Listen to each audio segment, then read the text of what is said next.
മനുഷ്യന്മാര് 4 വിധത്തിലായിരിക്കും. ഒന്ന് അബ്ദുസൗജ, ഭാര്യന്റെ അടിമ. മലയാളത്തിൽ നമ്മുടെ നാട്ടിൽ പെൺകൂസൻ എന്ന് പറയും. പെൺകൂസൻ എന്നാണ് അതിനെപ്പറ്റി പറയാം. അബ്ദുസൗജ, ഭാര്യന്റെ അടിമ.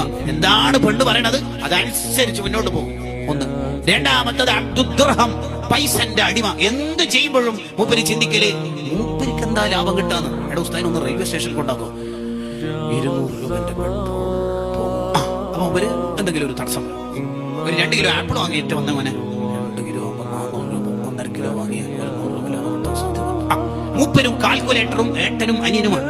അങ്ങനെയാണ് മൂപ്പരുടെ ഏത് കാര്യം ചെയ്യുമ്പോഴും ഞാൻ അവിടെ പോയാൽ എന്ത് കിട്ടും, ഞാൻ അവിടെ പോയാൽ എനിക്ക് അതൊക്കെ നഷ്ടമുണ്ടാവും, ചെലവ് വരാൻ സാധ്യത ഉണ്ടാവും. ഇതാണ് അബ്ദുദ്ദർഹം അല്ലെങ്കിൽ അബ്ദുദ്ദീനാർ, പൈസന്റെ അടിമ. മൂന്നാമത്തെ ആളുടെ ആരാ? അബ്ദുൽ ഹവാ, ശരീരത്തിന്റെ അടിമ. ഉറങ്ങണം വിചാരിച്ചു ഉറങ്ങല്ലേ, എല്ലാടെയും സുബീന്റെ സമയല്ലേ, എനിക്ക് ഉറങ്ങണം ഉറങ്ങും, അങ്ങനെ ഉറക്കന്നെ. എത്രയാടാ തിന്നുന്നത്, ആരോഗ്യം അങ്ങനെ. നാലാമത്തെ ആളാണ് അള്ളാഹുവിന്റെ അടിമ. അള്ളാഹുവിന്റെ അടിമകളുടെ പ്രത്യേകത എന്താ?